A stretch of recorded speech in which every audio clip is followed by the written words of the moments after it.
Tuh bisa kan wae seneng ngorona eta. Seneng ngorona. Ya Allah, ya Robi, tingali. Assalamualaikum warahmatullahi wabarakatuh. Saya baru saja menangani seorang anak yang lumpuh, tidak bisa jalan tiba-tiba. Jadi awalnya anak ini bermain-main menjelang maghrib ya di jalan di luar. Tiba-tiba tangannya ini kaku. Setelah tangannya kaku, dia pulang dan pulang ke rumah neneknya. Katanya sih sebelum kaku itu dia melihat satu sosok yang sangat menyeramkan. Ya kalau ciri-cirinya sepertinya genderuwo gitu ya. Menjelang maghrib malam itu anak tersebut seperti itu mengatakan. Dan anak itu dibawa ke beberapa ahli medis, ke dokter, ke klinik, ke bidan, terus tidak ada kesembuhan. Malah anak itu mendapatkan sakit lumpuh. Tiba-tiba kakinya tidak bisa bergerak. Dan anak itu sering menangis ya, karena teringat ketakutannya. Nah, setelah anak itu sama sekali tidak bisa jalan ke kamar mandi di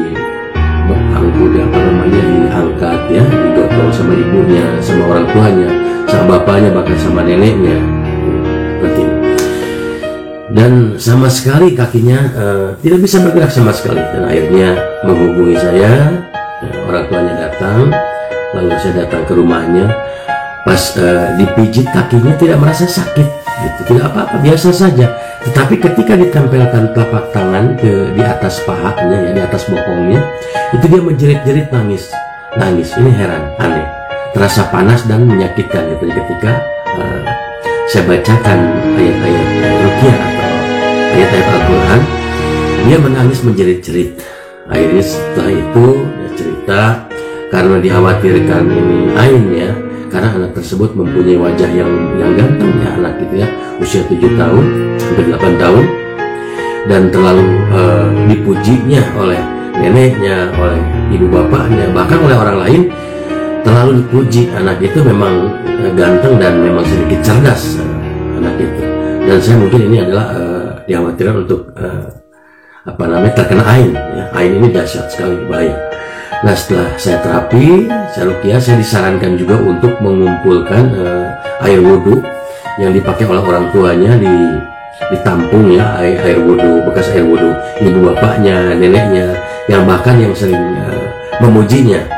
Dan saya ruqyah, itu dahsyat, terasa menggigil, katanya panas sampai subuh anak itu. Dan ibunya memang sama bapaknya khawatir, menanyakan kepada saya, ini kenapa kok jadi demam begini, jadi panas anak saya, apa tidak apa-apa? Saya bilang tidak apa-apa, itu reaksi menuju kepada kesembuhan. Qadarullah, dengan kuasa Allah, bahwa anak itu sembuh total hari itu juga dan bisa jalan. Subhanallah, barakallah ya. Ya kalau saya sih melihatnya karena kena ain ya, tetapi anak tersebut bercerita sebelum sakitnya itu menemui hal-hal yang ganjil, seperti menjelang maghrib dia sering keluar gitu ya, sering lari-lari. Karena anak ini tidak disarankan ya. Nanti di episode selanjutnya saya akan menceritakan, kemarin saya meruqyah seorang anak yang hilang juga menjelang maghrib. Dia tiba-tiba hilang dan katanya dibawa oleh sosok yang mengerikan, yang payudaranya panjang gitu ya, yang bertaring gitu kayak perempuan, itu dibawa ke atasnya. Akan saya ceritakan. Ini ada videonya di media sosial lainnya. Saya posting videonya kalau di sini karena takut terkena pelanggaran ya. Saya hanya menceritakan saja kisah-kisah nyata ini. Nah, jadi kembali lagi kepada anak tersebut yang lumpuh itu, dengan kuasa Allah dia bisa jalan lagi dan terus diberikan air wudhu orang tuanya beserta neneknya. Alhamdulillah, qadarullah, sampai sekarang saya juga dapat kabar, subhanallah, katanya Pak Ustaz, ini anak saya sudah bisa jalan dengan normal. Barakallahu fikum. Ini adalah kuasa Allah. Nah, untuk ibu-ibu, bapak-bapak atau orang tua yang mempunyai anaknya, dimohon untuk menjaga anak-anaknya untuk tidak keluar pada saat menjelang maghrib. Insyaallah. Semoga bermanfaat. Barakallahu fikum. Assalamualaikum warahmatullahi wabarakatuh.